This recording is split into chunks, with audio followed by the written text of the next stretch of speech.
भारत माता की। भारत माता की।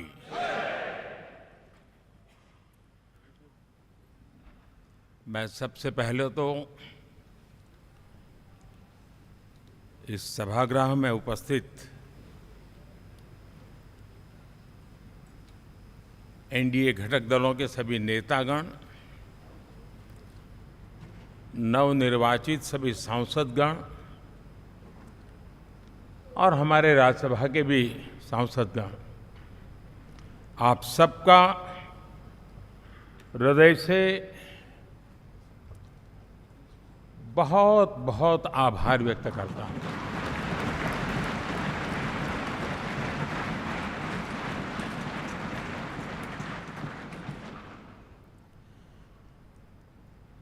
मेरे लिए खुशी की बात है कि इतने बड़े समूह को आज मुझे यहाँ स्वागत करने का अवसर मिला है।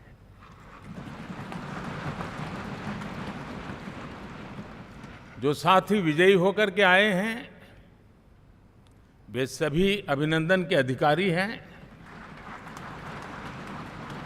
लेकिन जिन लाखों कार्यकर्ताओं ने दिन रात परिश्रम किया है, न उन्होंने दिन देखा न रात देखी, और इतनी भयंकर गर्मी में हर दल के कार्यकर्ता ने जो पुरुषार्थ किया है, परिश्रम किया है, मैं आज संविधान सदन के इस सेंट्रल हॉल से सर झुका करके उनको प्रणाम करता हूं।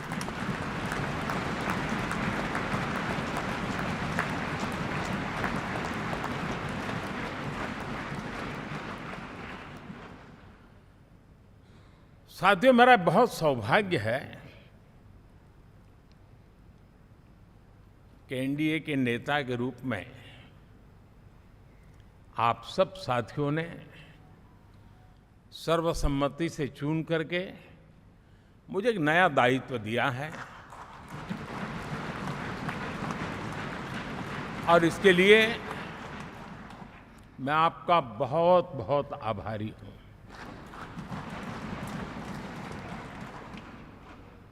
व्यक्तिगत जीवन में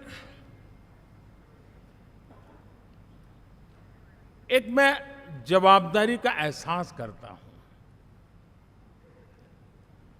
जब 2019 में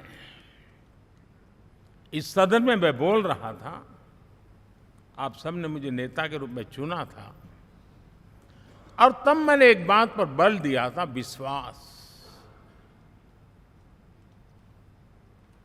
आज जब आप मुझे फिर से एक बार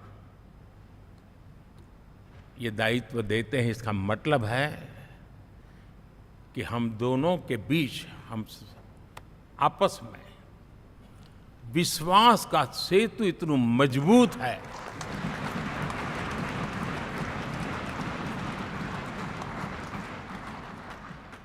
ये अटूट रिश्ता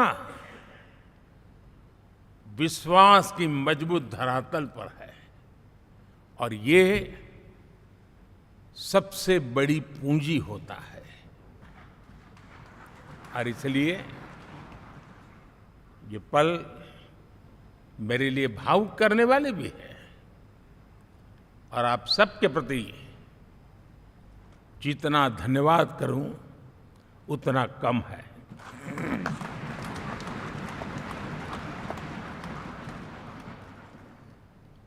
साथियों, बहुत कम लोग इन बातों की चर्चा करते हैं, शायद उनको सूट नहीं करता होगा, लेकिन हिंदुस्तान के इतने महान लोकतंत्र की ताकत देखिए कि एनडीए आज देश में 22 राज्यों में लोगों ने उनको सरकार बना करके सेवा करने का मौका दिया।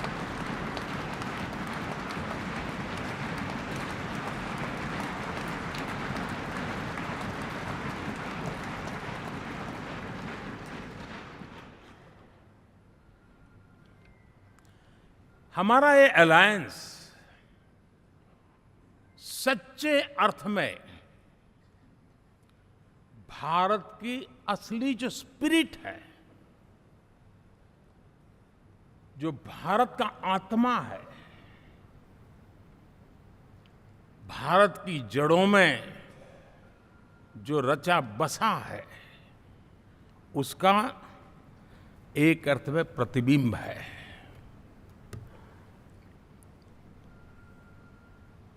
और मैं इसलिए कह रहा हूं कि हमारे देश में 10 ऐसे राज्य जहां हमारे आदिवासी बंधुओं की संख्या प्रभावी रूप से है, निर्णायक रूप से है, जहां इस आबादी आदिवासियों की ज्यादा है, ऐसे 10 राज्यों में से 7 राज्यों में एनडीए सेवा कर रहा है।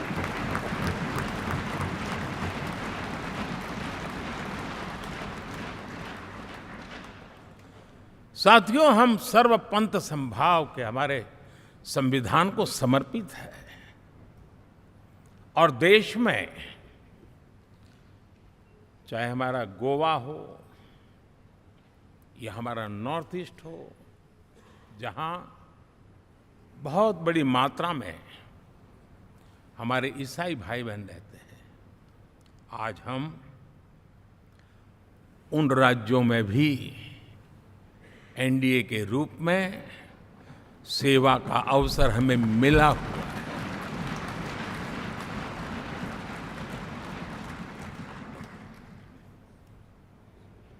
साथियों, प्री पोल अलायंस हिंदुस्तान के राजनीतिक इतिहास में और हिंदुस्तान की राजनीति में गठबंधन के इतिहास में प्री पोल अलायंस इतना सफल कभी भी नहीं हुआ है जितना कि एनडीए हुआ है।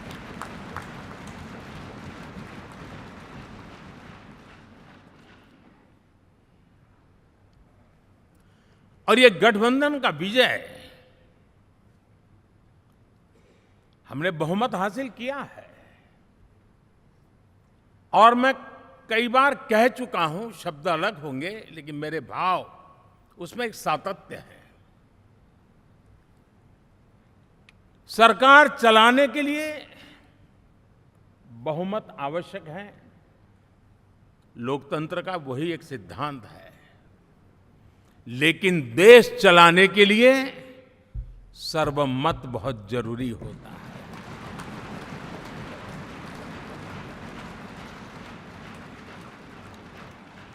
और मैं आज देशवासियों को यहां से विश्वास दिलाना चाहता हूं कि आपने जिस प्रकार से हमें बहुमत देकर के सरकार चलाने का सौभाग्य दिया है, ये हम सबका दायित्व है कि हम सर्वमत का निरंतर प्रयास करेंगे और देश को आगे ले जाने के लिए हम कोई कोर कसर नहीं छोड़ेंगे।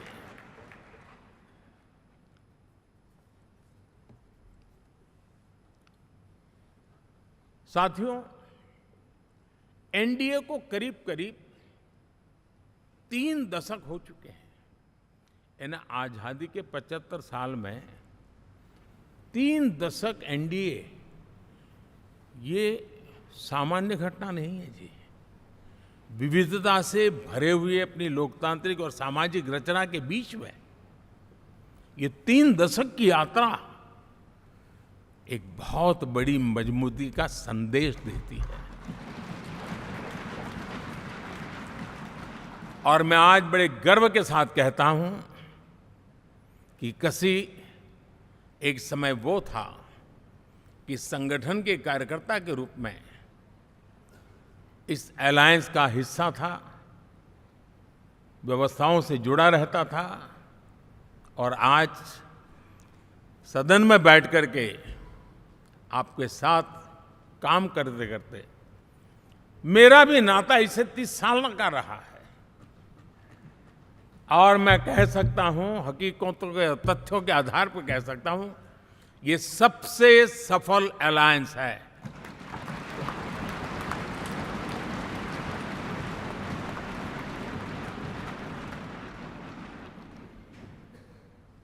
हम गर्व से कह सकते हैं कि 5 साल का टर्म होता है।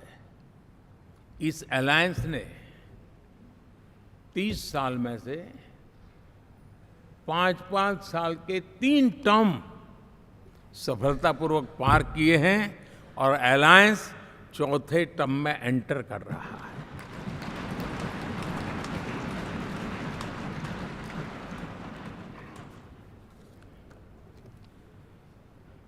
साथियों, इस बात को जो राजनीति के विशेषज्ञ हैं, अगर मुक्त मन से, मुक्त मन शब्द बहुत महत्व का है, वे सोचेंगे तो पाएंगे कि एनडीए ये सत्ता प्राप्त करने का या सरकार चलाने का कुछ दलों का जमावड़ा नहीं है। ये राष्ट्र प्रथम की मूल भावना से, नेशन फर्स्ट के प्रति कमिटेड, वैसा ये समूह है। और 30 साल का लंबा कालखंड शुरू, लेकिन आज मैं कह सकता हूं कि भारत के राजनीतिक व्यवस्था में एक ऑर्गेनिक अलायंस है।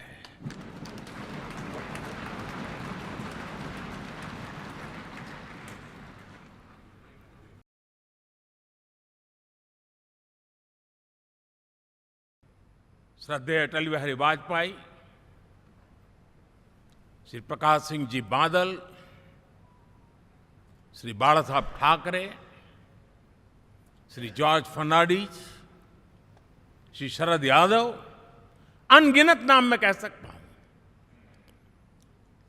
इन लोगों ने जिस बीज को बोया था, वो आज भारत की जनता ने विश्वास का सिंचन कर करके उस बीज को वटवृक्ष बना दिया है।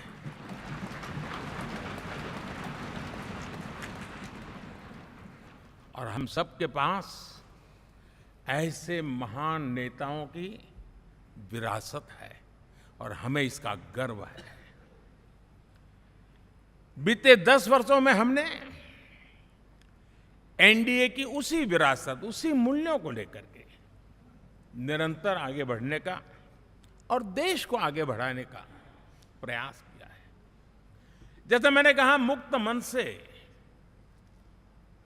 राजनीति के विश्लेषक अगर विश्लेषण करेंगे तो देखेंगे कि एनडीए का जो लोग दिखते हैं ना, उसमें एक कॉमन चीज नजर आती है और वो है गुड गवर्नेंस। इन सब ने अपने अपने समय में, अपने अपने कार्यकाल में जब जब जहां सेवा करने का मौका मिला है, गुड गवर्नेंस इस देश को दिया है। और इस प्रकार से एनडीए एक प्रकार से, एनडीए कहते ही गुड गवर्नेंस ये अपने आप पर्यायवाची बन जाता है। साथियों,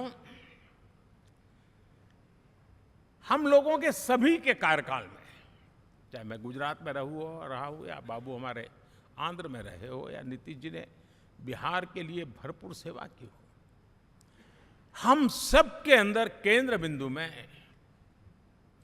गरीब का कल्याण केंद्रस्थ रहा है।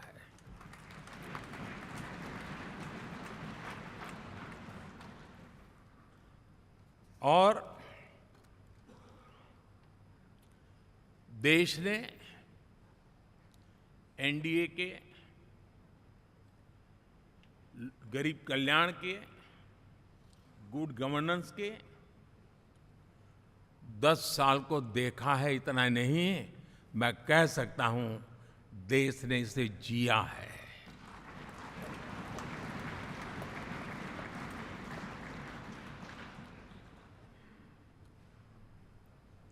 जनता जनार्दन ने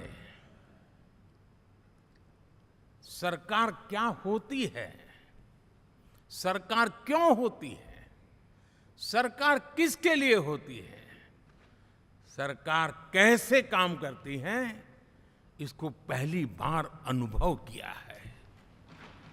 वरना जनता और सरकारों के बीच में एक खाई की व्यवस्था ही बनी हुई थी। हमने उसको पाट दिया है। हमने सबका प्रयास का मंत्र देश को नई ऊंचाई पर ले जाने के लिए चरितार्थ करके देखा है। साथियों, एनडीए सरकार में हम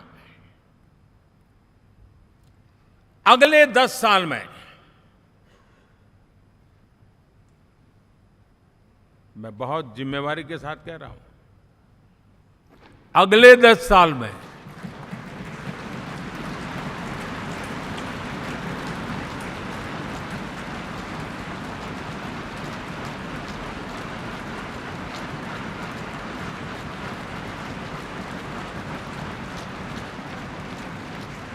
गुड गवर्नेंस, विकास, नागरिकों के जीवन में क्वालिटी ऑफ लाइफ, और मेरा व्यक्तिगत रूप से एक बहुत बड़ा ड्रीम है, मैं लोकतंत्र की समृद्धि को जब सोचता हूं तो मैं चाहता हूं कि सामान्य मानवीय के जीवन में से, और खास करके मध्यम वर्ग, उच्च मध्यम वर्ग, उनके जीवन में से सरकार की दखल जितनी कम हो उतनी लोकतंत्र की मजबूती है।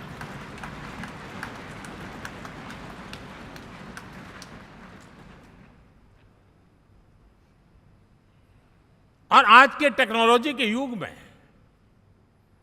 बहुत आसानी से हम, वरना एक दिन में 10 काम हो तो 10 अलग अलग वो सारी चीजें मांगेंगे। हम बदलाव चाहते हैं। गुड गवर्नेंस का ये भी एक महत्वपूर्ण पहलू है। लेकिन हम विकास का नया अध्याय लिखेंगे, गुड गवर्नेंस का नया अध्याय लिखेंगे, जनता जनार्दन की भागीदारी का नया अध्याय लिखेंगे, और सब मिलकर के विकसित भारत के सपने को साकार करके रहेंगे।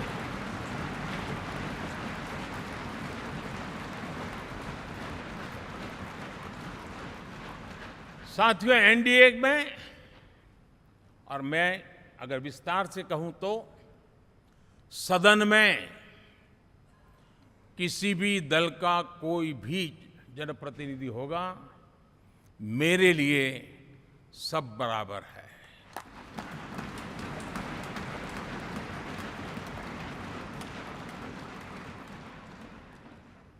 जब मैं सबका प्रयास की बात करता हूं तो मैं सदन में भी, चाहे वो लोकसभा हो या राज्यसभा हो, हमारे लिए सब बराबर है। और यही एक भाव है जिसके कारण 30 साल से एनडीए अलायंस मजबूती के साथ आगे बढ़ा है। अपना पराया कुछ नहीं है। सबको गले लगाने में हमें कभी कोई कमी नहीं रखी है। उसी का परिणाम है कि जनता का विश्वास भी जीत पाते हैं। साथियों, हमने 2024 में जिस टीम भावना से काम किया है और ग्रासरूट लेवल पे किया है, सिर्फ फोटो ऑप करना, नेता मिलकर के हाथ हिलाएं और फिर तुम्हारे रास्ते में मेरे रास्ते, ऐसा नहीं। ग्रासरूट लेवल तक सबने मिल करके ये जो काम किया है, और उसी ने हमें ऑर्गेनिक अलायंस का सामर्थ्य दिया है।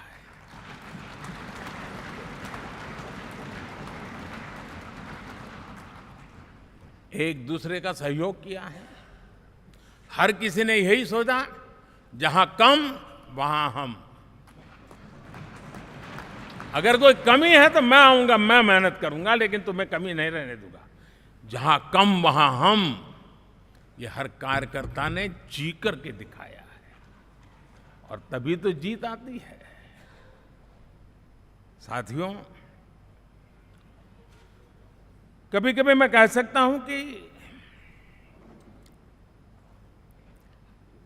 हमारा 10 साल का अनुभव है, भारत के हर क्षेत्र का और भारत के हर नागरिक का जो एस्पिरेशंस हैं, रीजनल एस्पिरेशंस हैं, वे और नेशनल एस्पिरेशंस, इसका एक अटूट नाता होना चाहिए। इसके बीच में हवा तक गुजर न सके, इतना जुड़ाव होना चाहिए, तब देश आगे बढ़ता है।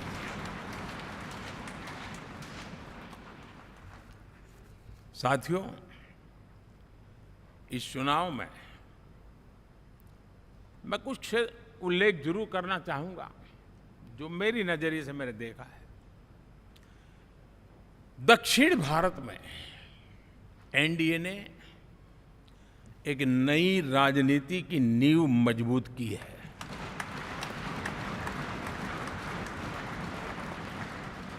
अब देखिए, कर्नाटक एंड तेलंगाना,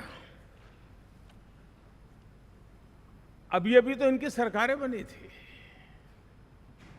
लेकिन पल भर में ही लोगों का विश्वास टूट गया, भ्रम से लोग बाहर आ गए और एनडीए को गले लगा दिया। कर्नाटक और तेलंगाना में दोनों जगह पे।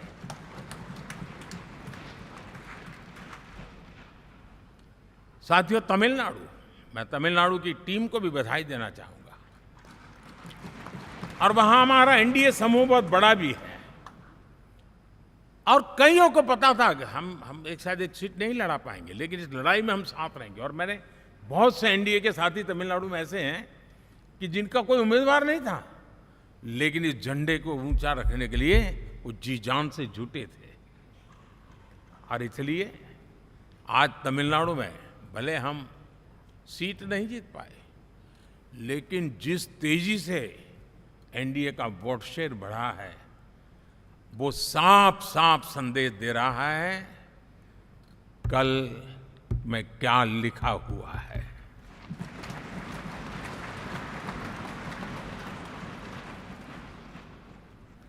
साथियों, पुडुचेरी हो, केरला, हमारे सैकड़ों कार्यकर्ताओं के बलिदान हुए हैं। यूडीएफ हो या एलडीएफ हो, शायद हिंदुस्तान के राजनीतिक जीवन में इतना जुल्म एक विचारधारा को लेकर के जीने वाले लोगों पर हुआ होगा तो सिर्फ मैं कह सकता हूं केरल में हुआ है। जम्मू कश्मीर से भी ज्यादा हुआ है। उसके बावजूद भी सामने कहीं विजय नजर नहीं आता था। उन्होंने परिश्रम की पराकाष्ठा में कभी पीछे नहीं रहे, पीढ़ियां खपा दी। और आज पहली बार संसद में केरल से हमारा प्रतिनिधि बन के आया।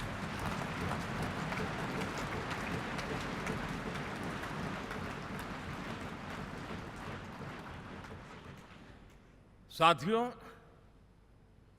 अरुणाचल में हमने लगातार, हमारी सरकार बनती रही है और भारी समर्थन से बनती है। सिक्किम में भी हमारे एनडीए की सरकार करीब क्लीन स्वीप के साथ, अरुणाचल क्लीन स्वीप। आंध्र, मैं अभी बाबू को पूछ रहा था, बोले हिस्टोरिकली ये सबसे हाईएस्ट विक्ट्री है।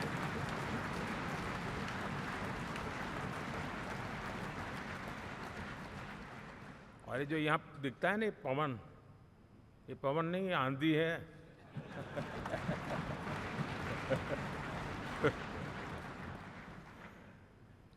आंध्र ने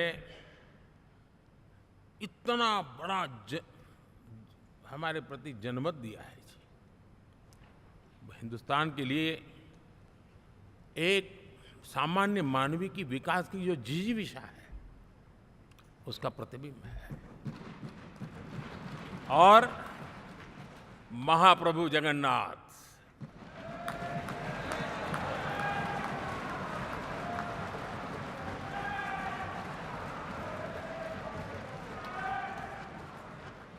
और मैंने अनुभव किया हमेशा, मैं हमेशा मानता हूं ईश्वर के अनेक रूप होते हैं, लेकिन जब मैं भगवान महाप्रभु जगन्नाथ जी को याद करता हूं तो मैं हमेशा मानता हूं ये गरीबों के देवता है।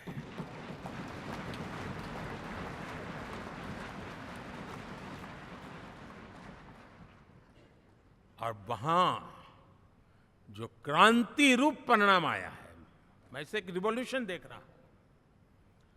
और मैं इसके साथ कह सकता हूं कि विकसित भारत का हमारा जो सपना है,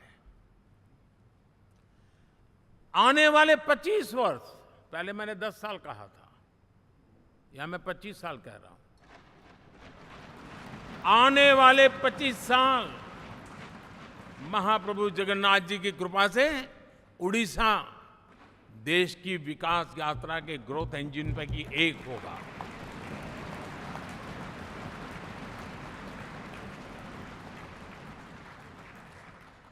साथियों, हम लोग जब 4 जून के नतीजे चल रहे थे, मैं तो अपने काम में कुछ व्यस्त था, बाद में फोन आना शुरू हो गए, तो मैंने किसी को पूछा, यार ये तो ठीक है आंकड़े वांकड़े, तो मुझे ये बताओ कि ईवीएम जिंदा है कि मर गया?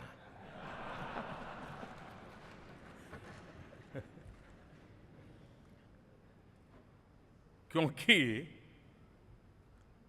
ये लोग तय करके बैठे थे कि भारत के लोकतंत्र और लोकतंत्र की प्रक्रिया के प्रति विश्वास ही लोगों का उठ जाए, और लगातार ईवीएम को गाली देना।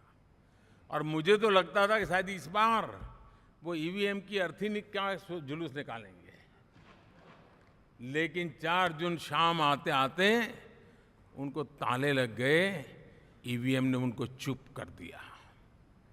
ये ताकत है भारत के लोकतंत्र की, ये ताकत है भारत की निष्पक्षता की, ये भारत की ताकत है भारत के चुनावी तंत्र की, चुनाव आयोग की। और मैं मानता हूं कि ये आशा करता हूं कि 5 साल तो अब ईवीएम शायद मुझे नहीं सुनाई देगा, लेकिन जब 29 में हम जाएंगे तो फिर से शायद ईवीएम को लेकर के नाचने की शुरुआत करेंगे, क्योंकि इनके सुधरने की संभावना बहुत कम है। आप देखिए, चुनाव के समय मैंने पहली बार देखा, शायद हर तीसरे दिन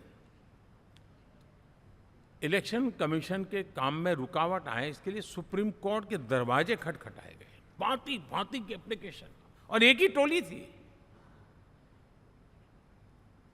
और लोकतंत्र के प्रति जिनका भरोभार अविश्वास है, ऐसे लोग सुप्रीम कोर्ट का उपयोग करते हुए कैसे रुकावट डाले, इसका निरंतर प्रयास करते रहे। और चुनाव आयोग की ताकत का एक बड़ा हिस्सा अदालतों में, इस पीक आवर्स में, चुनाव के पीक आवर्स में, यानी कितनी निराशा लेकर के ये लोग मैदान में आए थे कि उन्होंने पूरा हमला उसी इंस्टीट्यूट पे लगा दो, ताकि चुनाव के कोई भी परिणाम आए, हम दुनिया के सामने भारत को भी बदनाम कर लें। ये षड्यंत्र का हिस्सा था दोस्तों, और कभी भी देश उनको माफ नहीं करेगा। साथियों, इंडी गठबंधन वाले जब ईवीएम का विरोध करते हैं तो मैं सिर्फ एक चुनाव के रूप में नहीं देख रहा। मैं मानता हूं ये लोग मन से पिछली शताब्दी के सोच वाले लोग हैं। वे टेक्नोलॉजी को हम महत्व न समझते हैं, न टेक्नोलॉजी स्वीकार करने को तैयार है। और ये सिर्फ ईवीएम में दिखाई दिया, ऐसा नहीं, यूपीआई में दिखाया। जब हमने कहा कि हिंदुस्तान के लोग डिजिटल ट्रांजैक्शन करेंगे, फिनटेक की दुनिया में आज हिंदुस्तान का नाम हो गया, मानने को तैयार नहीं। आधार आज देश की एक पहचान बना है। मैं तो देख रहा हूं कि मुझे कई देश कहते हैं कि हमें आधार की पद्धति से आगे बढ़ना है, आप कैसे मदद कर सकते हैं। उस आधार को रोकने के लिए सुप्रीम कोर्ट में बार बार जाकर के परेशानियां पैदा की। यानी मूलतः ये प्रगति के विरोधी, आधुनिकता के विरोधी, टेक्नोलॉजी के विरोधी इंडी अलायंस हमने देखा है। साथियों, इस देश के लिए ये भी चिंता का विषय है कि विश्व में भारत के लोकतंत्र की ताकत को कम आंकने का प्रयास, और कितना एक्सट्रीम है। मैं दुनिया में ढोल पीट रहा हूं कि हम मदर ऑफ डेमोक्रेसी है, और ये दुनिया में जाकर के बता रहे नहीं नहीं हमारे देश में तो डेमोक्रेसी ऐसा कुछ नहीं, कि वो मोदी बैठ गया है, वो एक चाय बेचने वाला यहां पहुंच कैसे गया, कुछ तो गड़बड़ की होगी। ये जो इनकी मनस्थिति है जी, भारत के नागरिकों को चुनाव प्रक्रिया के प्रति अविश्वास पैदा करने का जो उनका षड्यंत्र है, मैं मानता हूं कि अब दुनिया भी भारत के लोकतंत्र की विविधता, विशालता, व्यापकता, गहनता, इन सब को भी जानने समझने के लिए आकर्षित होगी। ऐसे ही इस चुनाव के नतीजे में देख रहा हूं। साथियों, जब 1 तारीख को मतदान पूरा हुआ और 4 तारीख को काउंटिंग, इस बीच की चीजों को आप देखिए। योजनाबद्ध तरीके से देश को हिंसा की आग में झोंकने का बयान दिए जाते थे। यहां इकट्ठे होना, यहां पहुंचना, यहां करना।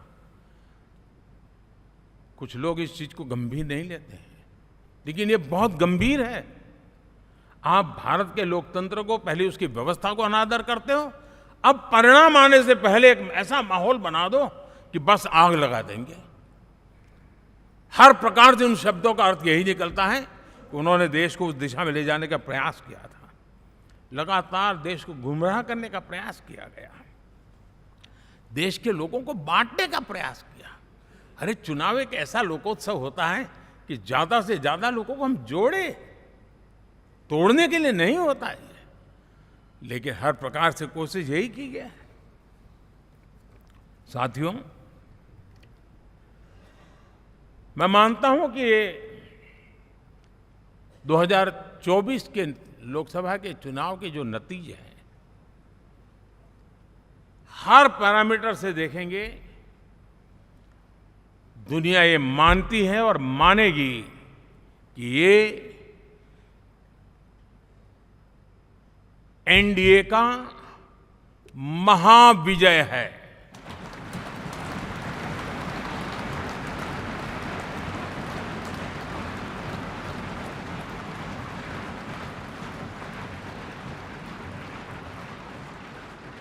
और आपने देखा 2 दिन कैसा चला, जैसे हम तो हार चुके हैं, गए। सब चारों तरफ यही दिखता था, क्योंकि उनको अपने कार्यकर्ताओं का मोरल हाई करने के लिए ऐसे काल्पनिक फरेब ये करने पड़ रहे हैं। और साथियों, गठबंधन के इतिहास में अगर आंकड़ों के हिसाब से देखें तो ये सबसे मजबूत गठबंधन की सरकार है।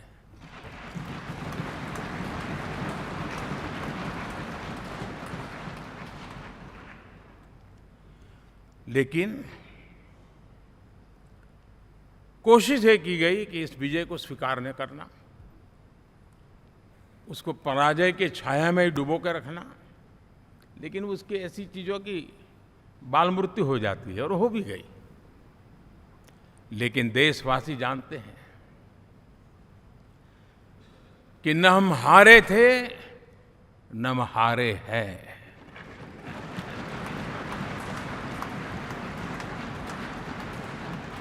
लेकिन 4 तारीख के बाद हमारा जो व्यवहार रहा है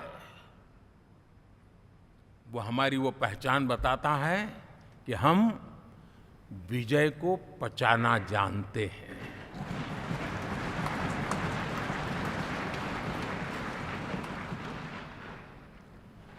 हमारे संस्कार ऐसे हैं कि विजय की गोद में उन्माद पैदा नहीं होता है और न ही पराजित लोगों के प्रति उपहास करने के हमारे संस्कार हैं। हम विजय को भी पचाते हैं और पराजित का भी उपहास करने की विकृति हम नहीं पालते। ये हमारे संस्कार है।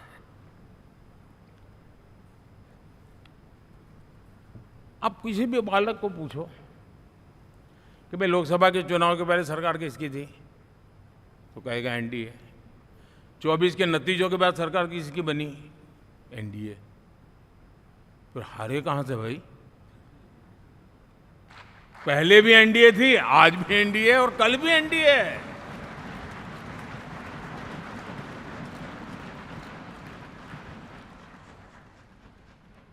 आप सोचिए 10 साल बाद भी कांग्रेस 100 के आंकड़े को नहीं छू पाई।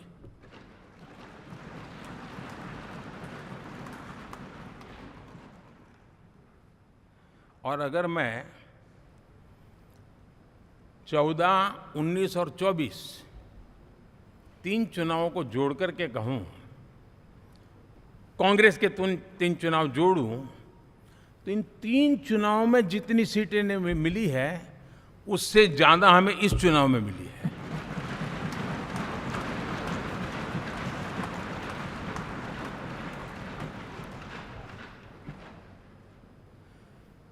और मैं साफ देख रहा हूं साथियों, एनडीए वालों को अंदाज नहीं है। वे धीरे धीरे पहले तो डूब रहे थे, अब तेज गति से ये गर्त में जाने वाले हैं।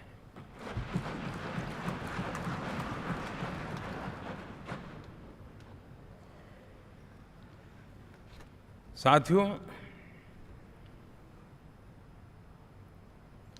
इंडिया अलायंस वाले देश के सामान्य नागरिकों की जो समझ है, आज भी वो उसके सामर्थ्य को समझ नहीं पाए हैं या समझना चाहते नहीं हैं।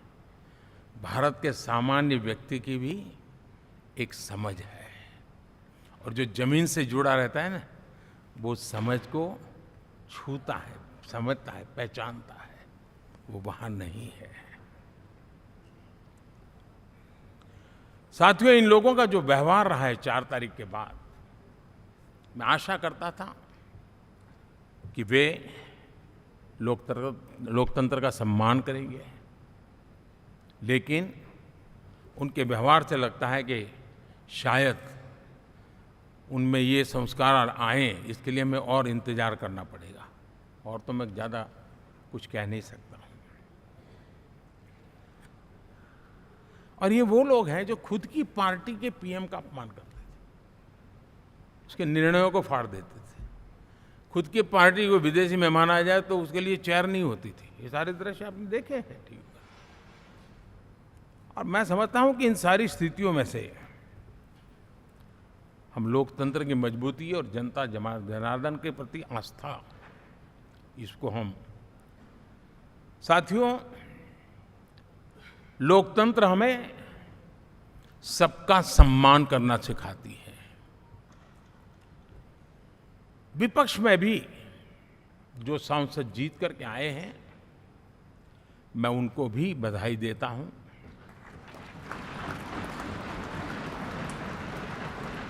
और मैं पिछले 10 वर्ष में एक चीज मिस कर रहा था कि debate, participation, quality of debate मैं मिस कर रहा हूं। लेकिन मैं आशा करता हूं कि अब इस नया जो सदन बना है वो कमी मुझे खलेगी नहीं, शायद हमारे साथी भी राष्ट्रहित की नीयत के साथ सदन में आएंगे और भले वो विपक्ष में बैठे होंगे, लेकिन राष्ट्र के विपक्ष में नहीं है, हमारे विपक्ष में है। राष्ट्र में तो हम सब एक ही दिशा में हैं।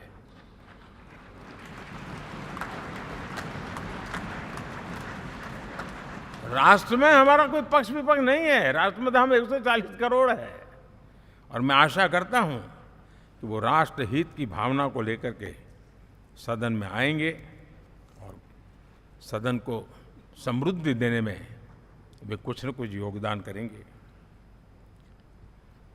साथियों, 24 का जनादेश एक बात को बार बार मजबूती दे रहा है, बार बार मजबूती दे रहा है कि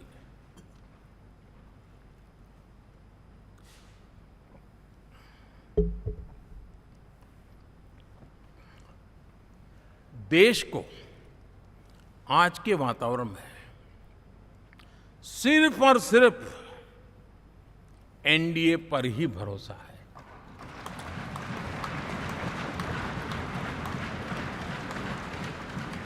और जब इतना अटूट विश्वास है, इतना भरोसा है, तो स्वाभाविक है देश की अपेक्षाएं भी बढ़ेगी और मैं इसे अच्छा मानता हूं और हम सबका कर्तव्य भी मानता हूं।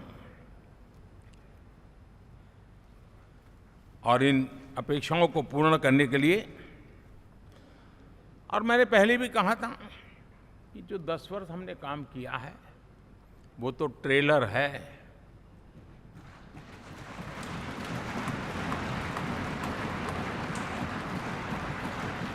और वो मेरा चुनावी वाक्य नहीं था, ये मेरा कमिटमेंट है। हमें और तेजी से, और विस्तार से, और तेज गति से देश के आकांक्षाओं को पूर्ण करने में रत्ती भर भी विलंब नहीं करना है।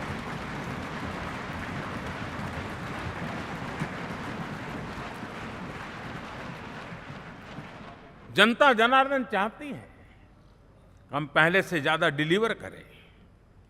जनता चाहती है कि हम खुद ही हमारे पुराने रिकॉर्ड तोड़े।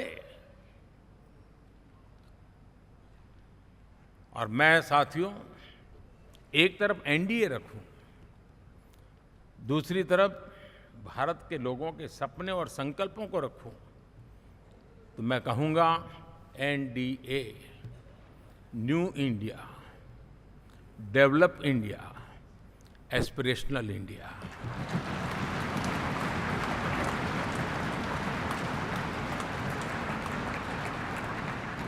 और इसी सपने और संकल्पों को पूरा करना, ये हम सबका संकल्प भी है, कमिटमेंट भी है और हमारे पास रोड मैप भी है।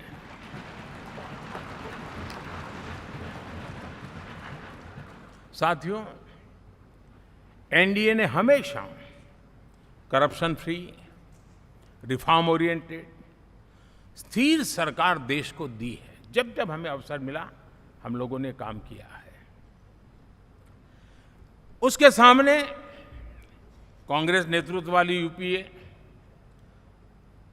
अब उन्होंने पुरानी अपनी छवि सुधारने के लिए नाम बदल दिया, लेकिन पहचान घोटालों की है। आए दिन घोटाले, यही पहचान रही है। और नाम बदलने के बावजूद भी देश उनके घोटालों को नहीं भुला है, उनको नकारा है।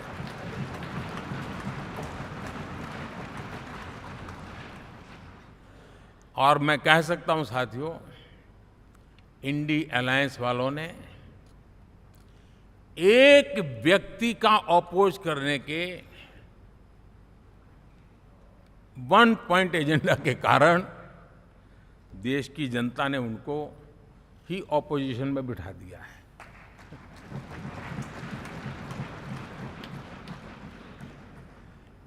एनडीए विकसित भारत, इस संकल्प को लेकर के चुनाव में गया था। देश के लिए सकारात्मक सोच को लेकर के गया था। देश की युवा शक्ति के सामर्थ्य को समझ करके नए अवसरों को लेकर के देश को आगे बढ़ने की बात लेकर के गया था, जबकि हमारे सामने जो लोग थे वो भ्रम फैलाना, झूठ फैलाना, यही गुमराह करने वाले काम यही करते रहे थे। अब एनडीए और उनका देखें, इवन नामांकन में जाएंगे तो भी आपको देखेगा उनका चुनाव प्रचार, उनका नामांकन, हम लोगों का एक एक दृश्य देख लीजिए और उनका एक एक दृश्य देखिए, कितना बड़ा अंतर है। हर चीज में उनका कैरेक्टर दिखाई देता है। और क्या रहा, फोटो ऑप के लिए तो उन्होंने अलायंस घोषित कर दिया, लेकिन कितने ही राज्यों में वो आपस में लड़ते रहे हैं, चुनावी जंग में एक दूसरे की पीठ में छुरा भोंकते रहे हैं। कभी उन्होंने कहा कि ये तो हमारा वैचारिक अलायंस है, वो भाई विचार लेवल पर ठीक है, बाकी नीचे तो हमारा अपना हम तैयार करेंगे। और अब फिर उन्होंने कहा कि भाई हम तो सीट के आधार पर अलायंस करेंगे, टोटल न भी करें, ये भी खेल खेला। और अभी अभी तो चुनाव पूरा हुआ शुरू कर दिया कि ये तो हमारा अलायंस लोकसभा के चुनाव के लिए ही था, बाद में नहीं है, ये भी शुरू कर दिया। यानी मैंने बहुत पहले कहा था कि आप देख लेना 4 जून के बाद बिखराव शुरू हो जाएगा, और वो शुरू हो चुका है। इसका मतलब ये हुआ कि वो सिर्फ और सिर्फ सत्ता सुख के लिए एक दूसरे का साथ देने की कोशिश करते थे, लेकिन उनमें उनका अगर स्वार्थ निश्चित होता तो साथ देना, वरना नहीं देना, ये कैरेक्टर था। साथियों, ये लोग कितने ही बड़े झूठे बोलते रहे हैं।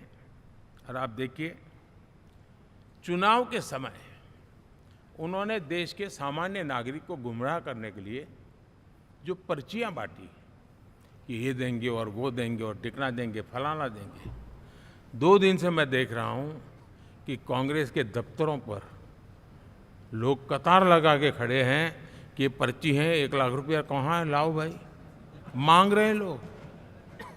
यानी आपने जनता जनार्दन की आंखों में कैसा उनको भ्रमित किया, कैसी आंख में धूल झोंक दी कि वो बेचारा सामान्य नागरिक मान के चलता था, हाँ भाई 4 जून के बाद रुपया मिल जाएगा, इसलिए वो जाके खड़ा रह गया। और अब उसको धक्का मारा जा रहा है, डंडे मारे जा रहे हैं, वहां से निकाला जा रहा है। अब इस प्रकार का चुनाव ये अपने आप में देश के गरीबों का अपमान है, हमारे देश के सामान्य नागरिकों का अपमान है। और कभी भी देश ऐसी हरकतों को न भूलता है, न ही कभी माफ किए बिना माफ कभी करता है।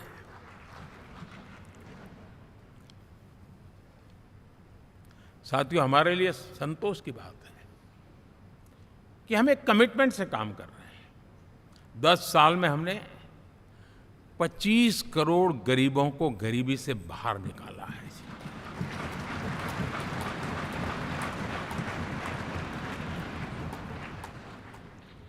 गरीब कल्याण का एक सुरक्षित मजबूत कवच दिया है हमने उसको, और उसके अंदर भी एक नए एस्पिरेशंस पैदा हुई है कि हाँ, अब मुझे गरीब नहीं रहना है, और उसके लिए मुझसे जो हो सके मैं हर अवसर का फायदा उठाऊंगा। 3 करोड़ गरीबों को घर, ये ऐसे कहने का आंकड़ा नहीं है जी, कितनी मेहनत पड़ती है मुझे मालूम है, लेकिन हम सफलतापूर्वक इसको कर पाए हैं। 4 करोड़ लोगों को दे चुके हैं, 3 करोड़ का हम संकल्प लेकर के आज से आगे बढ़ेंगे। यानी ये भी हिम्मत है कि 4 करोड़ देने के बाद जिन परिवारों का विस्तार हुआ है, जरूरत पड़ी है, और राज्यों की भी उसमें इच्छा है, 3 करोड़ नए घर बनाने का संकल्प। 70 वर्ष की आयु से ऊपर के व्यक्तियों को, नागरिकों को 5 लाख रुपए तक इलाज के लिए मुफ्त इलाज की व्यवस्था। मुद्रा योजना के तहत हमारे नौजवानों को कारोबार के लिए 20 लाख तक की उनकी बैंक से उनको लोन मिले, इसकी व्यवस्था। ये मैं समझता हूँ कि वायदा हमारे तीसरे कार्यकाल की ये गारंटियाँ, सब मैं अभी बताता नहीं हूँ, लेकिन इन गारंटियों के प्रति हम कमिटेड हैं और उसे पूर्ण करने के लिए हम कोई कमी नहीं रखेंगे।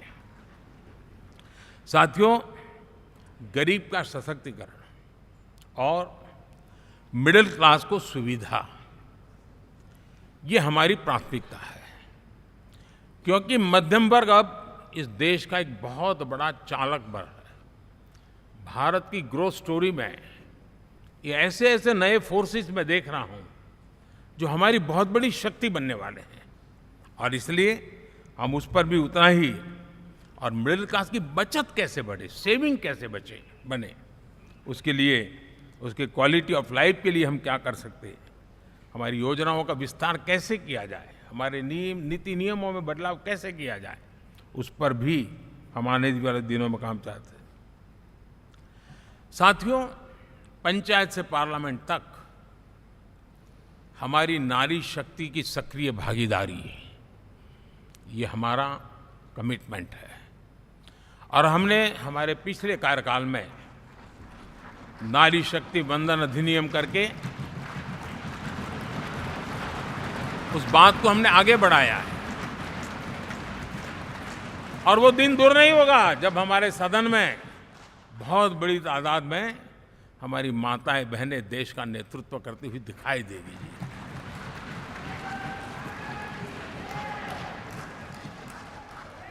इस पूरे चुनाव में हम सबसे ज्यादा महिला उम्मीदवारों को टिकट देने वाली पार्टी रहे हैं, ये हमारा कमिटमेंट है। हमारी महिला सांसदों को जो आशीर्वाद देश की जनता ने दिया है, मैं इसके लिए विशेष रूप से उनका आभार व्यक्त करता हूँ। और साथियों, आपने देखा होगा G20 समिट में दुनिया के सामने एक विषय लेकर के हम बड़े आग्रह से गए हैं, और वो है empowerment of women, development of women. इन सारी बातों को तो हम परिचित हैं। हमने एक नया शिफ्ट किया है और हम G20 समिट से भी इसको आगे बढ़ा रहे हैं, विमेन लेड डेवलपमेंट।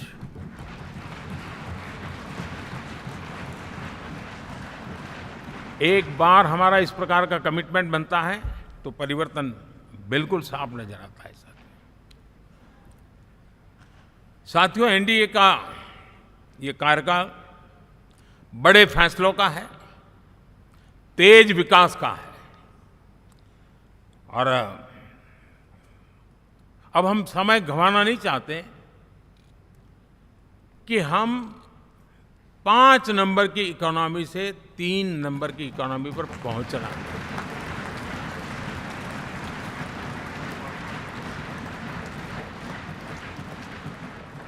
और ये खाली 5 और 3 का आंकड़ा नहीं है, उसके कारण जो अर्थव्यवस्था का कद बन जाता है, वो सामान्य मानवीय की आशा आकांक्षाओं को पूरी करने के लिए सरलता बढ़ जाती है।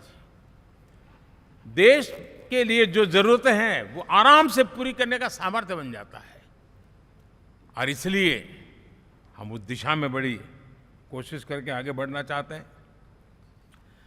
राज्यों का सहयोग भी उसमें उतना ही महत्वपूर्ण है, और भारत के संविधान ने हमें जिस प्रकार का दिशा निर्देश किया है कोऑपरेटिव फेडरलिज्म का, लेकिन मैंने उसमें आग्रह रखा है कॉम्पिटिटिव कोऑपरेटिव फेडरलिज्म।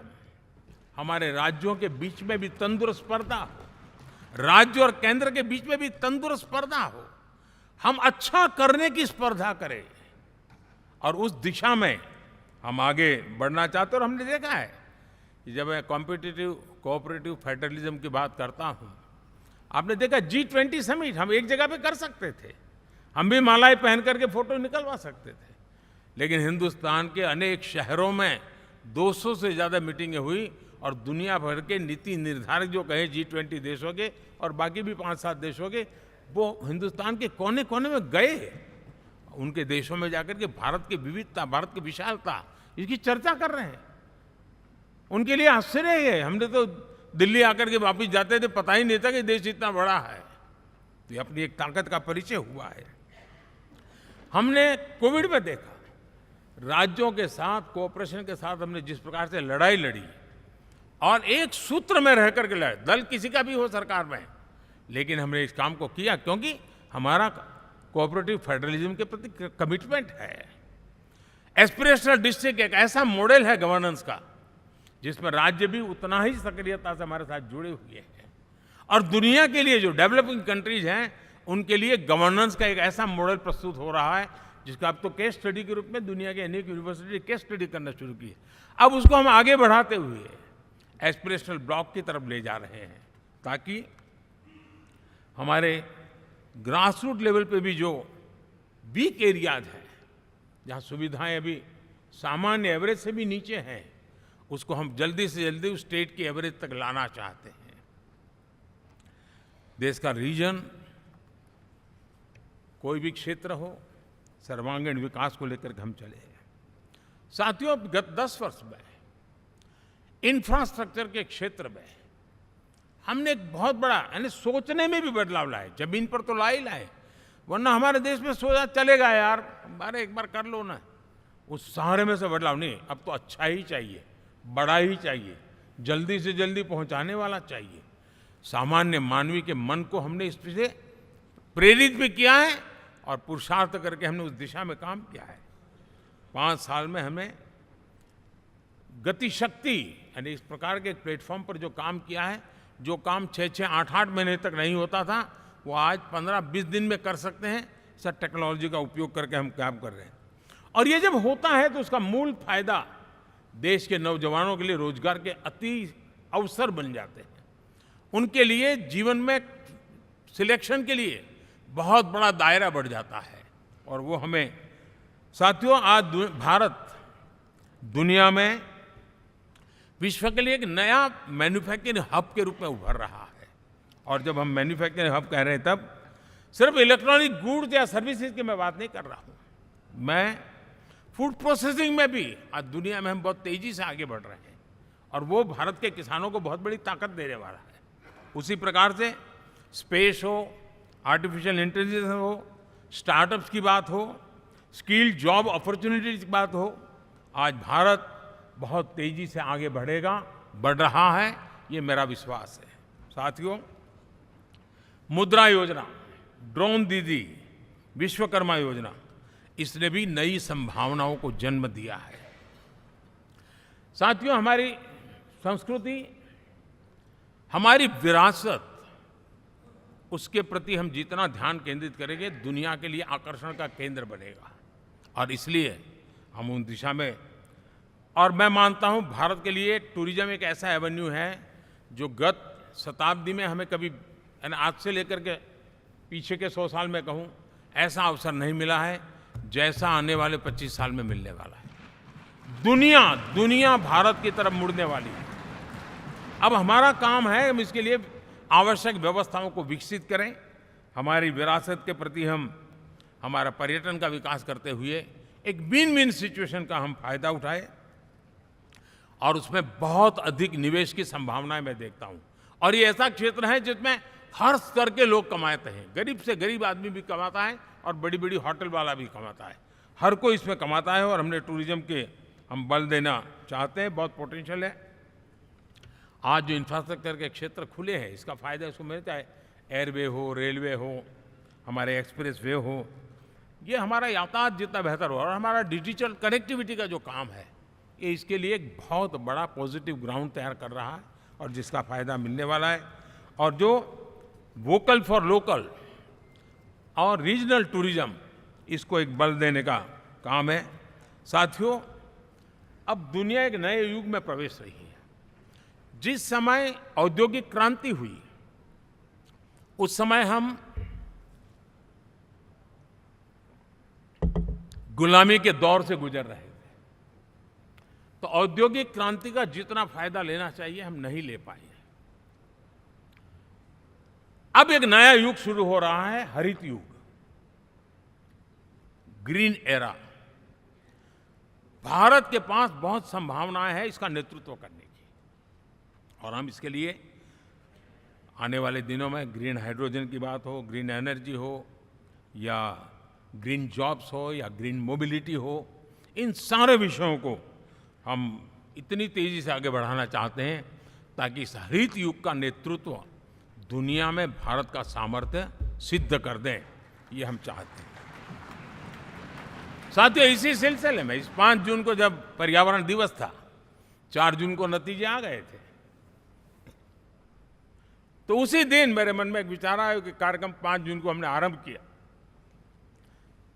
एक पेड़ मां के नाम। हर किसी को मां के प्रति श्रद्धा होती है,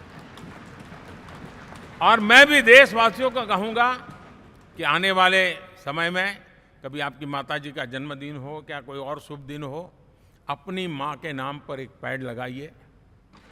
और मां जीवित हैं तो साथ लेकर जाइए, उनकी फोटो आप सोशल मीडिया में अपलोड कीजिए, और मां नहीं है तो उनकी फोटो रख करके एक पेड़ लगाइए, और वो अपनी मां का भी सम्मान होगा और धरती मां की सेवा होगी।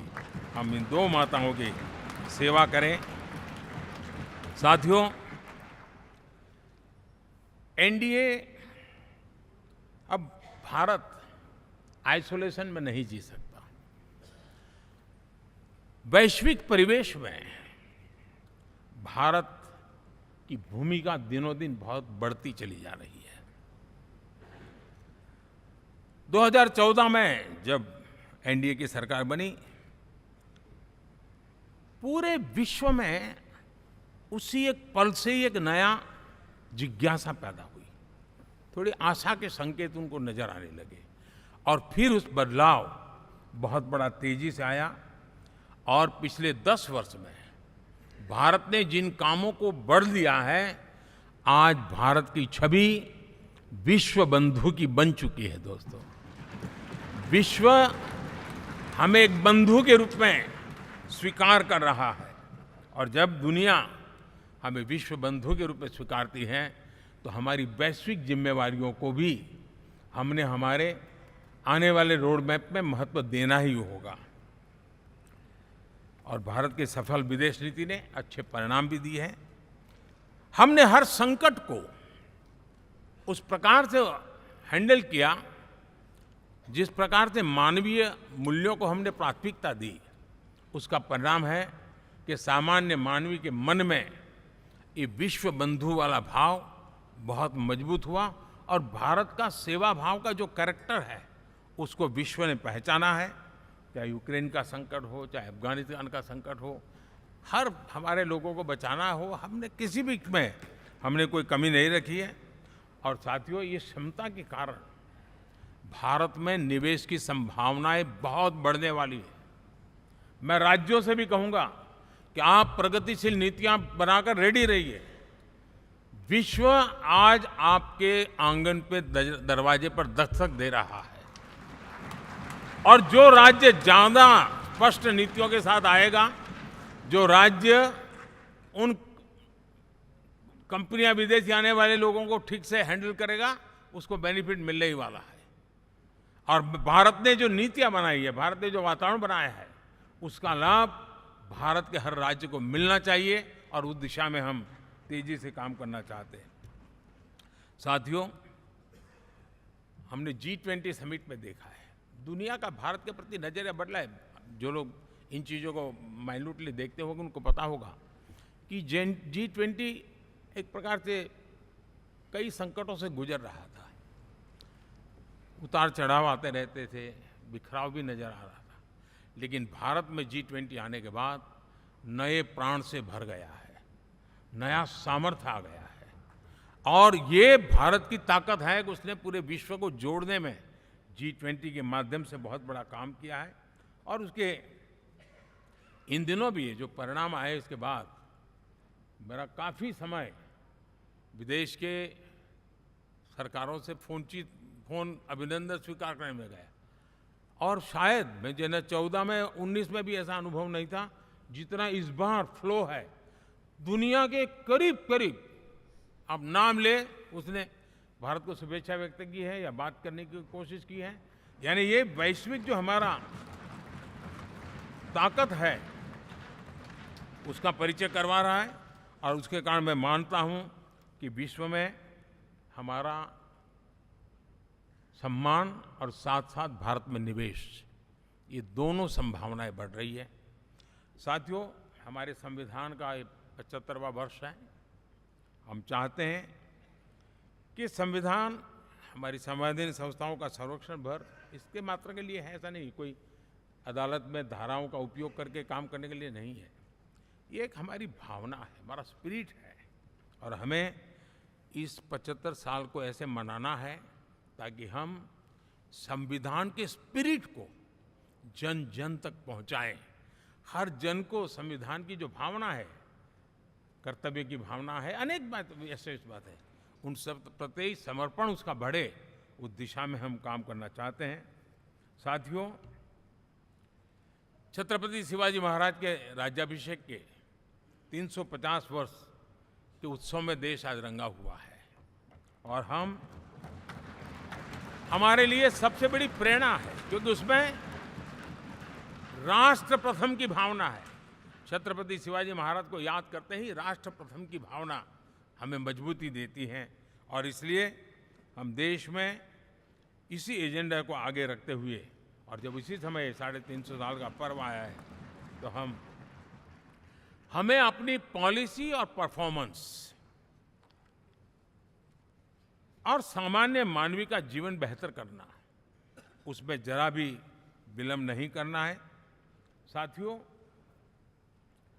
विकास की सारी तैयारियां, रोड मैप लेकर को हम चलेंगे ही, चल रहे हैं, लेकिन साथ साथ हम नए नए सांसद आए हैं, कुछ पुराने सांसद हैं, कुछ ज़्यादा अनुभवी सांसद भी हैं। आप देखते हैं कि इन दिनों, पिछले 2 दिन से आप टीवी पे देखते होंगे, एक भी सच्चाई मुझे उसमें नजर नहीं आई। कोई ये कह रहा है, कोई वो कह रहा था, सब मैंने कहा भी जरा पूछो तो ये जानकारी लाते कहाँ से, गपगोले चला रहे, किसी के खाते में कुछ भी डाल करके चल रहा है। तो मतलब ये थोड़े दिन, क्योंकि 10 साल से ऐसे अवसर नहीं मिले हैं, तो शायद ये उबाल जरा ज़्यादा रहेगा। लेकिन आप मान के चलिए जी, ऐसे लोग कोई पहुंचेंगे, बस साहब मेरा अच्छा संबंध है, मंत्री में आपका नंबर कर सकता हूँ, आया, हमें भी पता नहीं होता यार, हो सकता है मिनिस्टर बनने का ये रास्ता होगा, तो हम भी गलती से उसका हाथ पकड़ लेते हैं, और वो पता नहीं वो किस खाई में डुबो देता है।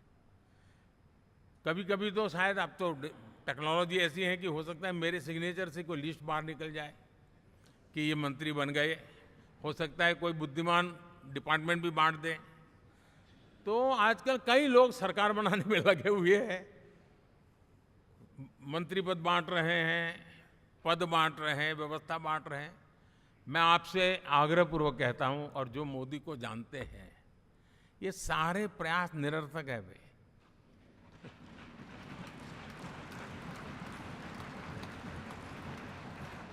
आप भी किसी का फोन आ जाए तो 10 बार वेरीफाई कीजिए कि जिसने फोन किया है वो सचमुच में अथॉरिटी है। अदरवाइज कोई भी क्या, भाई आपका नाम हो गया है, सुबह परिवार को बुला लीजिए, शपथ समारोह में आना है, हो गया।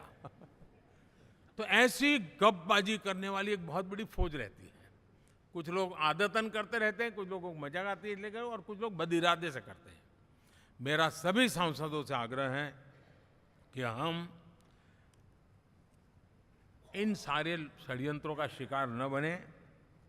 दूसरा, हमारे जो इंडिया अलायंस वालों ने इस चुनाव में फेक न्यूज़ में एक्सपर्टाइज कर लिया, डबल पीएचडी कर लिया उन्होंने, वो शायद इसका भरपूर उपयोग करेंगे। हम कृपा करके इन चीज़ों से दूर रहें, अफवाहों से दूर रहें। ये जो टीम बैठी है वो अनुभवी टीम है, मुझे भी सही सलाह देने वाली टीम है, और इसलिए टीम मिलकर के बहुत सही निर्णय करने वाली है। कृपा करके ब्रेकिंग न्यूज़ के आधार पर देश चलेगा नहीं, ये मान के चलिए।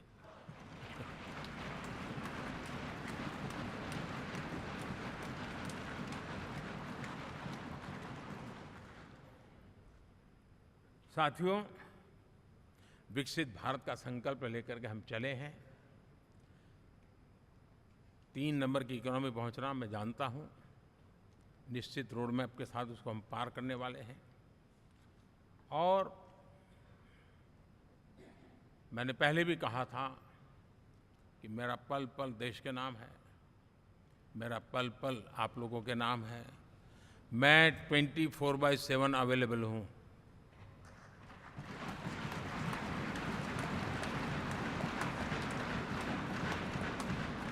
हमें मिलकर के देश को आगे बढ़ाना है। फिर से एक बार आप लोगों ने मुझ पर जो विश्वास जताया है, जो प्यार दिखाया है और जो समर्थन दिया है, वाकई मैं मानता हूं भारत के लोकतंत्र की एक बहुत बड़ी ताकत है। मैं जितना आपका आभार व्यक्त करूं उतना कम है और मैं विश्वास दिलाता हूं कि मैं आपकी आशा अपेक्षाओं को पूरी करने में, परिश्रम करने में कोई कमी नहीं रखूंगा।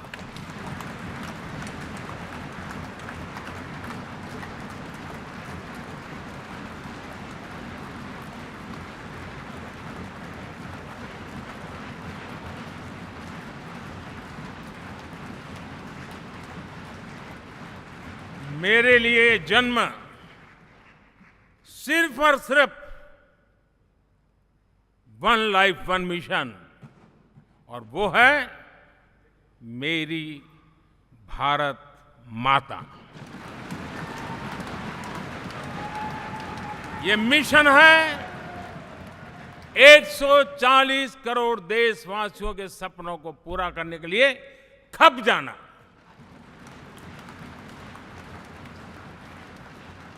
ये मिशन है 140 करोड़ देशवासियों को हजार साल की मुसीबतों से जो गुजरी हुई पीढ़ी दर पीढ़ी है, उसे मुक्ति दिला करके सम्मान के साथ विश्व में मेरा हर देशवासी दुनिया उसे देखे तो उसका मन कर जाए, काश ये हिंदुस्तान का है, अरे नजर मिल जाए तो अच्छा होगा। ये मैं स्थिति पैदा करना चाहता हूं। उसका मन लालायित होना चाहिए, हिंदुस्तानी है, अरे यार जरा हाथ मिला लूं, कुछ एनर्जी मुझे भी आ जाए। मैं देश को इस ऊंचाई पे ले जाना चाहता हूं। और साथियों, मुझे पक्का विश्वास है आपका साथ, आपका सहयोग, आपका अनुभव बहुत बड़े परिणामों की संभावनाएं लेकर के आया है। लोकसभा का ये गठन उन सभी आकांक्षाओं को पूरा करेगा। मैं फिर एक बार आप सबका हृदय से बहुत बहुत धन्यवाद करता हूं।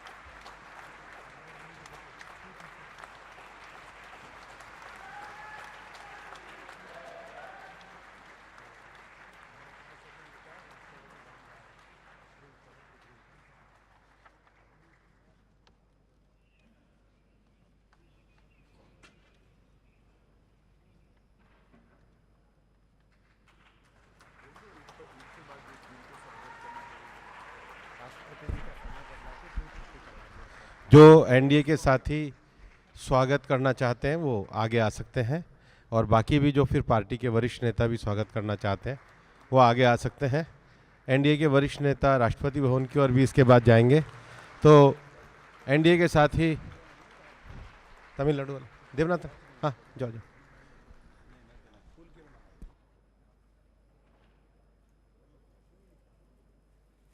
एनडीए के साथी या वरिष्ठ नेता जो स्वागत के लिए आए हैं वो एक आगे धीरे धीरे जा सकते हैं।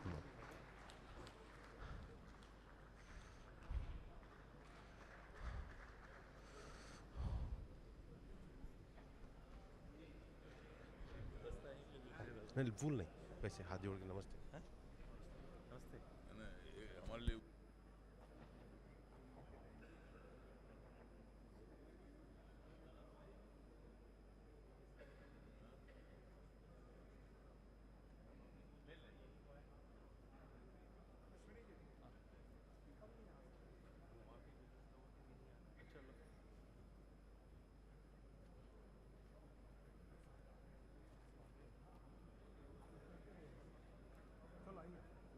अश्विनी जी कहाँ से जाना है?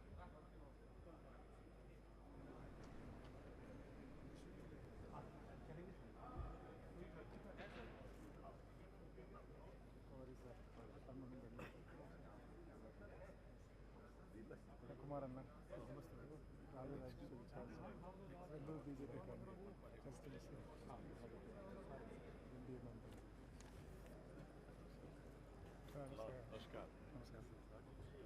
నెల్లూరు క్యాండిడేట్ బీజేపీ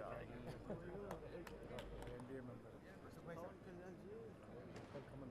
आप मेरी मदद करो ना सबको साथ रखने में, हैं? वॉशरूम वगैरह जाके निकलना चाहते हैं सब लोग।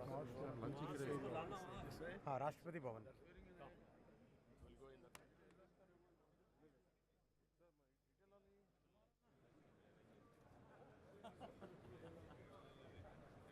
इकट्ठा स्पीकर के चैम्बर में करते हैं ना।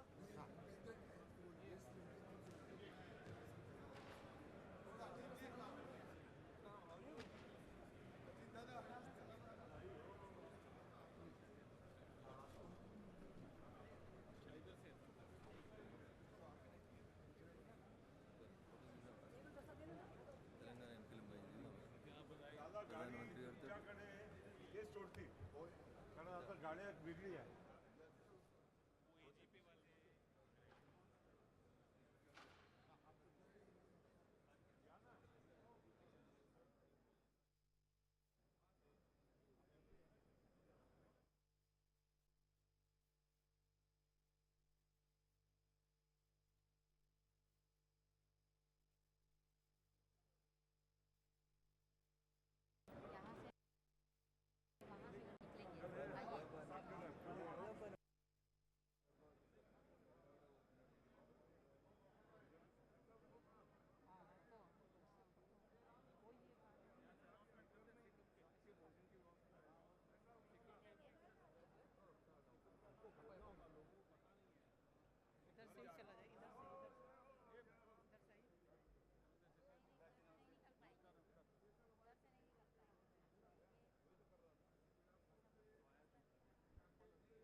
चालू करने के लिए बोलो।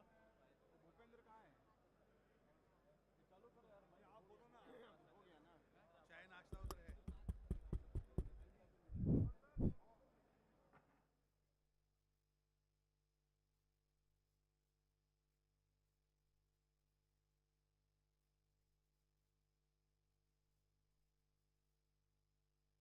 के इधर कोर्टयार्ड लेफ्ट साइड कोर्टयार्ड में भोजन के लिए आमंत्रित है। सिक्किम के जो हमारे एमपी हैं सिक्किम के, वो एक बार इधर आए ना मंच के पास। सिक्किम के भोजन की व्यवस्था लेफ्ट साइड कोर्टयार्ड में है। मैं सबसे निवेदन करता हूँ कृपया भोजन करके ही जाए। You are all invited for the lunch towards my left the courtyard, in courtyard. Sikkim के माननीय संसद सदस्य कृपया इधर मंच पर तुरंत आ जाए, भोजन करके जाए। सब लोगों से निवेदन है, सब एमपीओं से और अतिथियों से, कृपया भोजन करके जाइए। लेफ्ट साइड मेरा, मैं जो खड़ा हूँ मेरा लेफ्ट साइड।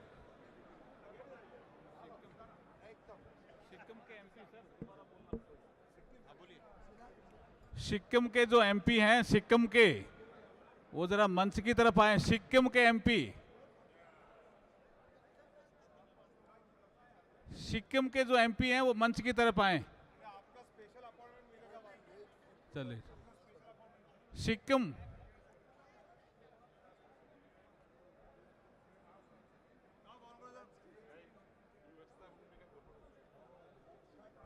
अभिनंदन किए हैं, उन सबको स्पष्ट आग्रह भोजन के मंडप में जाना है। ये भीड़ को क्लियर। जिन्होंने अभिनंदन कर लिया है वो भोजन जो कोर्टयार्ड में है भोजन के लिए प्रस्थान करें। हाँ, रविशंकर जी से आग्रह है भोजन कोर्टयार्ड में। सिक्किम के जो हमारे एमपी हैं, सिक्किम के एमपी, वो मंच की तरफ आए। उनका पत्र भी नहीं आया अभी। पत्र उनके पास ही है साहब, अरे दिया वो साथ लेके जाएंगे। अब लाएंगे। जिन साथियों ने प्रधानमंत्री जी का अभिनंदन कर दिया है वो भोजन के लिए प्रस्थान करें कोर्टयार्ड की तरफ, कोर्टयार्ड की तरफ लेफ्ट साइड में।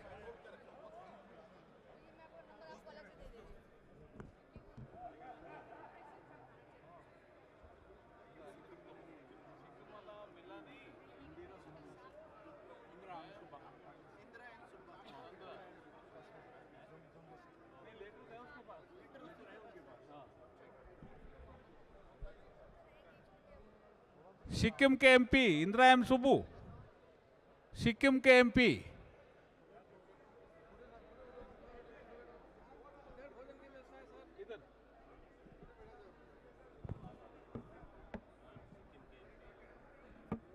नहीं पकड़ मारा।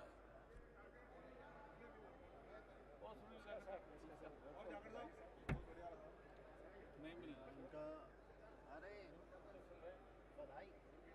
मैं फोन करूं बाहर जाकर क्या?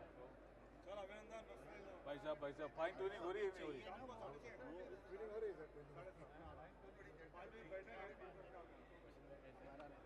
अरे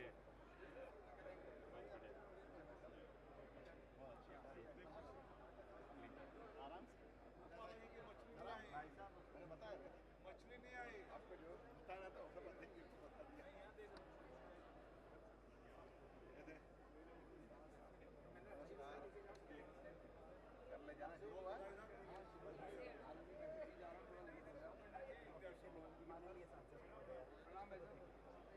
रहेंगे 2 दिन जाके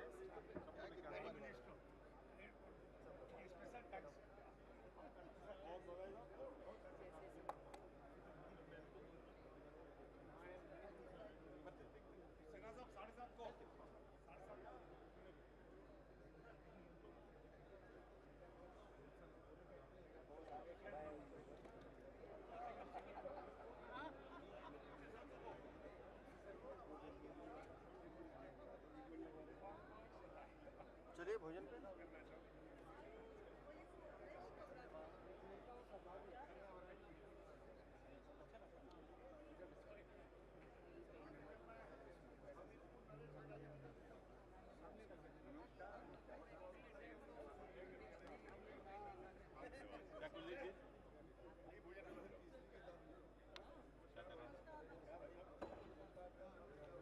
अरे the great ladies, the great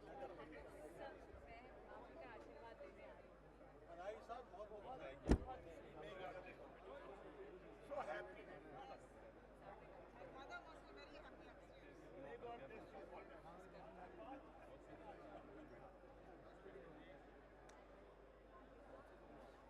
How are you? How are you?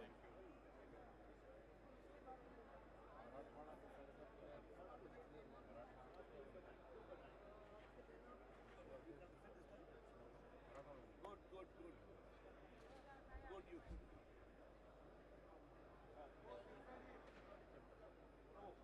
To the president. Milind Deola. Oh, Milind.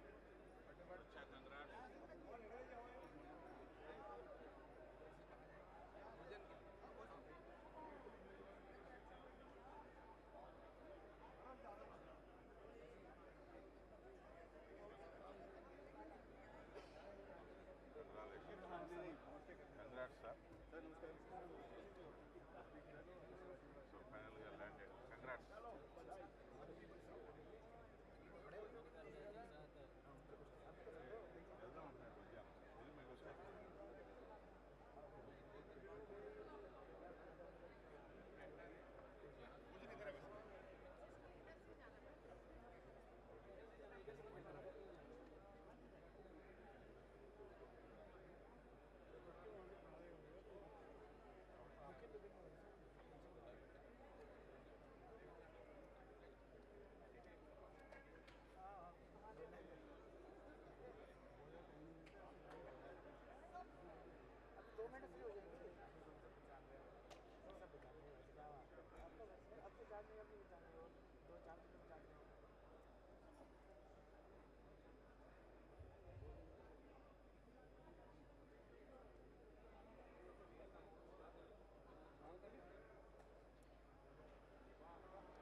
तुम खिंचवाए हो, तुम खिंचवाए फोटो। मैं दूंगा सबको इधर लाइन लग रही है लंबी।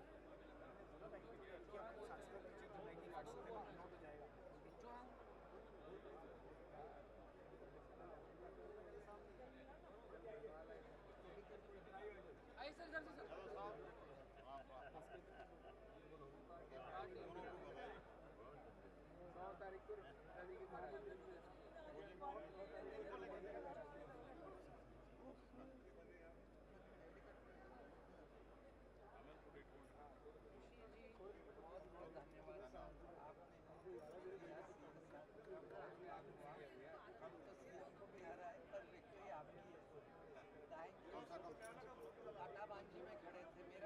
Indian Parliament है. So one of my assemblies is CM and 16,000 से we defeated. And 5 MLAs we won out of 7. So बहुत अच्छा.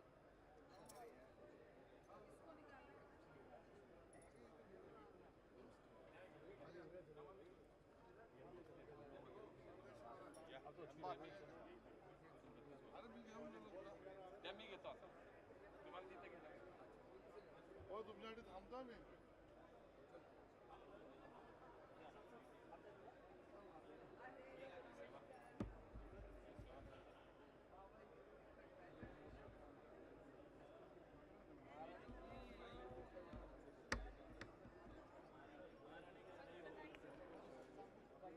सतीश जी आइए सर यहाँ से आ जाइए